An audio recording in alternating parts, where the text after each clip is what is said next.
अब देखो यार, अगर तुम लोग केनी ओमेगा के फैन हो तो ये वीडियो तुम्हारे लिए होने वाली गए, क्योंकि गाइस यहाँ पर केनी ओमेगा के रेसलिंग स्किल और ओमेगा के डब्ल्यूडब्ल्यूई ज्वाइन करने को लेकर बुली रे का काफी बड़ा स्टेटमेंट आ रहा है।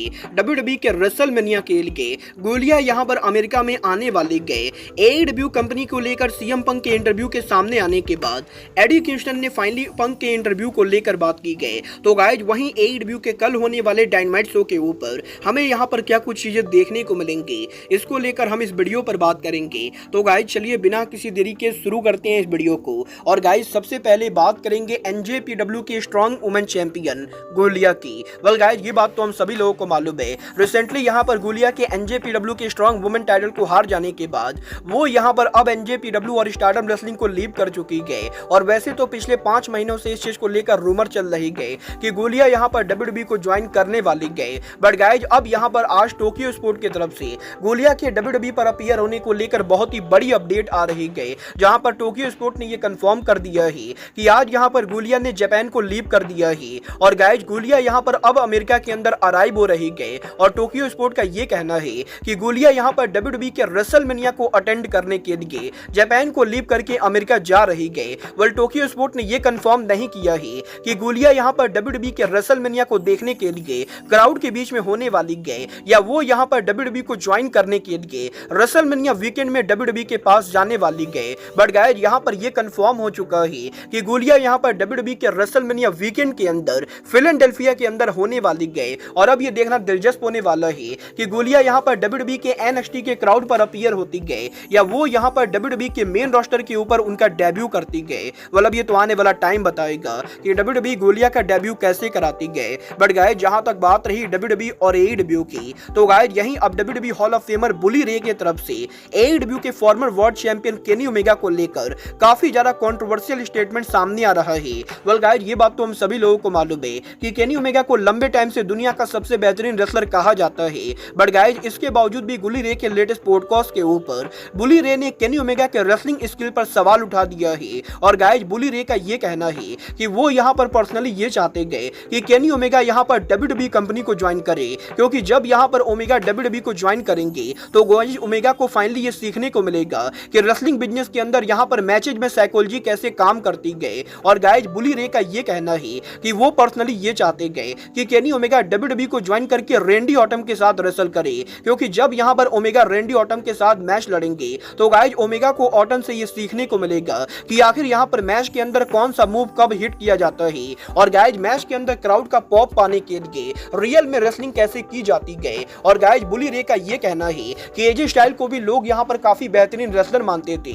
बट गाइस जब यहाँ पर एजे स्टाइल फाइनली डब्ल्यूडब्ल्यूई में आकर रेंडी ऑटम से मैच लड़े तो उस समय एजे स्टाइल को ये पता चला कि रेसलिंग बिजनेस के अंदर असली रेसलिंग कैसी होती गए। और इसीलिए बुली रे ये बिलीव करते गए कि केनी ओमेगा को डब्ल्यूडब्ल्यूई में आके रेंडी ऑटम से फाइनली ये सीखना चाहिए कि असली रेसलिंग कैसी होती गए। और गाइस यही बुली रे के इस पूरे इंटरव्यू के सामने आने के बाद केनी ओमेगा ने फाइनली इस इंटरव्यू के ऊपर रिएक्ट किया है, जहां पर ओमेगा सोशल मीडिया पर ट्वीट करके ये कहते गए कि वो यहाँ पर हर रोज किसी ना किसी से कुछ ना कुछ सीखते गए। और गाइस केनी ओमेगा को ये कहने में कोई भी शक नहीं गए कि डेफिनेटली रेंडी ऑटम एक बहुत ही बड़े लेजेंड है और ओमेगा 100% ऑटम से सीखना चाहेंगे। बट गाइस यहाँ पर ओमेगा को ये बढ़िया से मालूम है कि रेसलिंग में कैसे काम किया जाता है। और गाइस यहाँ पर ओमेगा को अपने माइंड के ऊपर पूरा भरोसा है। और गाइस कुछ इस तरीके से ओमेगा ने उनके ट्वीट के अंदर अपने रेसलिंग को लेकर इंप्रेसिव बातें भी की गई और रेंडी ऑटम की भी काफी तारीफ की गई। वेल गाइस वैसे तो मैं ऑटम ओमेगा दोनों की काफी रिस्पेक्ट करता हूँ, बट गाइस मुझे यहाँ पर बिल्कुल भी नहीं लगता है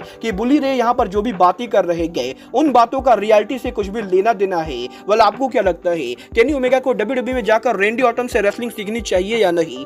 आप लोग मुझे कमेंट करके बताइए। बट गाइस चलिए फिलहाल आगे बढ़ते और बात करते हैं एडब्ल्यू सुपरस्टार ओटीज की। वेल गाइस ये बात तो हम सभी लोगों को मालूम है, सैंटाना के एडब्ल्यू को लीव करने के बाद ओटीज भी हमें एडब्ल्यू के अंदर लंबे टाइम से देखने को नहीं मिले हैं।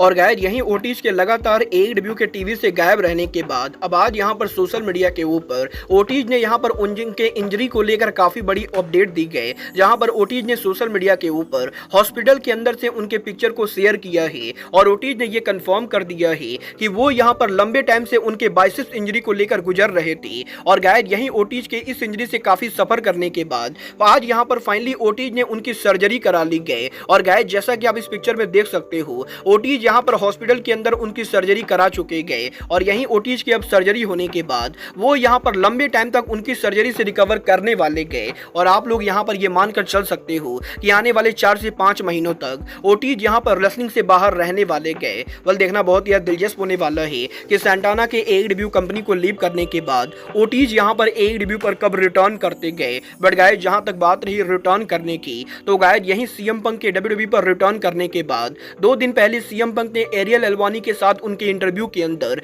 एईडब्ल्यू कंपनी को लेकर जो बड़े बड़े खुलासे किए, उसके बाद एईडब्ल्यू के काफी सारे रेसलर सोशल मीडिया पर सीएम पंक के इंटरव्यू पर रिएक्ट करते गए और एईडब्ल्यू के रेसलर एईडब्ल्यू को लेकर थैंक यू यहां पर ट्वीट करते गए। बट गाइस अब यहां पर सीएम पंक के कंट्रोवर्शियल इंटरव्यू को लेकर एईडब्ल्यू सुपरस्टार और सीएम पंक के एईडब्ल्यू में फॉर्मर राइवल एडी किंगस्टन ने उनके इंटरव्यू में बात की, जहां पर एडी किंगस्टन से जब ये पूछा गया कि एडी किंगस्टन सीएम पंक के इंटरव्यू के बारे में क्या सोचते गए, तो गाइस एडी किंगस्टन ये कहते गए कि एडी किंगस्टन को घंटा फर्क नहीं पड़ता है कि सीएम पंक उनके इंटरव्यू के अंदर क्या कर रहे गए, क्योंकि गाइस सीएम पंक एईडब्ल्यू के लिए काम नहीं करते गए। और अगर यहां पर सीएम पंक अब भी एईडब्ल्यू के लिए काम कर रहे होते और उसके बावजूद भी सीएम पंक इंटरव्यू के अंदर एईडब्ल्यू को लेकर कोई नेगेटिव चीजें बोलते, तो यहां पर एडी किंगस्टन डेफिनेटली पंक को लेकर बातें करते। बट गाइस क्योंकि पंक यहां पर एईडब्ल्यू के लिए अब काम नहीं करते गए, तो गाइस इसीलिए एडी किंगस्टन को इससे कोई भी मतलब नहीं गए कि सीएम पंक एईडब्ल्यू को लेकर क्या बोल रहे गए। और गाइस इस समय एडी किंगस्टन का मेन कंसर्न ये है कि एईडब्ल्यू कंपनी ने जिन रेसलर्स को फायर किया है,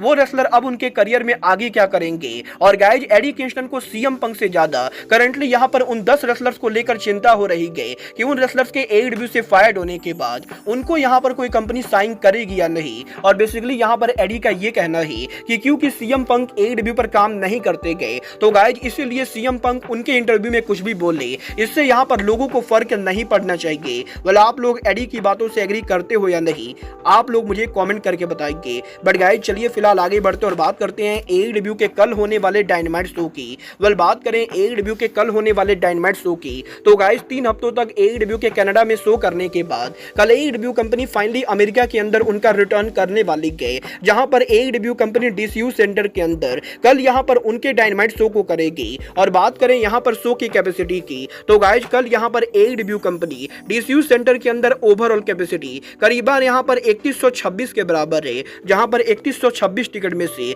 एईडब्ल्यू ने लगभग यहां पर 3000 टिकट सोल्ड आउट कर दिए हैं। बट गाइस यहां पर अभी एईडब्ल्यू के डायनामाइट शो के ऊपर एईडब्ल्यू को करीबन यहां पर 150 टिकट सोल्ड आउट करना बाकी गए, जो कि मेरे हिसाब से एईडब्ल्यू कंपनी पॉसिबली करने वाली गए। बट गाइस डेफिनेटली यहां पर एईडब्ल्यू के इतने टिकट सोल्ड आउट होने के बाद भी कल भी यहां पर अरीना के अंदर हमें यहां पर काफी सारी सीटें खाली होती हुई दिखाई देंगी, क्योंकि जिस अरीना में डायनामाइट हो रहा है उस अरीना की ओवरऑल कैपेसिटी करीबन 14,500 से 15,000 के बराबर है। और गाइस देखना दिलचस्प होने वाला है कि कल यहां पर 15,000 कैपेसिटी वाले अरीना के अंदर जब 3,000 लोग एईडब्ल्यू के डायनामाइट पर आते गए, तो डायनामाइट शो के ऊपर यहां पर अरीना लुक कैसा होता है। बट गाइस जहां तक बात रही डायनामाइट के मैचेस और सेगमेंट की, तो गाइस अब मैं आपको बता दूं कल यहां पर एईडब्ल्यू के डायनामाइट शो के ऊपर विल ऑस्प्रे एक्शन में होने वाले गए, जो एईडब्ल्यू के डायनामाइट शो के ऊपर पावर हाउस हॉब्स को यहां पर फेस करेंगे। बट इसके बाद एईडब्ल्यू के वुमेन डिवीजन की तरफ से थंडर रोजा कल यहां पर पहली बार मरिया मे को फेस करेंगे।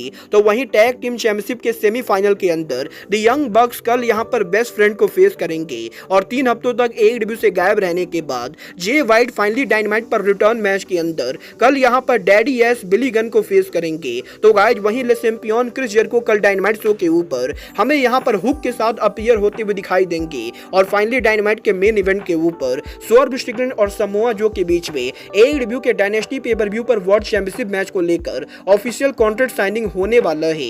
वेल देखना बहुत ही दिलचस्प होने वाला है कि कल डायनामाइट पर इन सभी मैचेस और सेगमेंट के अलावा रेन मेकर ओकाडा शो के ऊपर क्या करते गए और ओवरऑल कल का डायनामाइट शो कैसा होता है। वेल आप लोग कल के डायनामाइट के लिए एक्साइटेड हो या नहीं, आप लोग मुझे कमेंट करके बताएंगे। बट गाइज अब आज के इस वीडियो में बस इतना ही, मैं मिलता हूँ आपसे अपने अगले वीडियो में। बट गाइज तब तक के लिए good bye, good night and bang.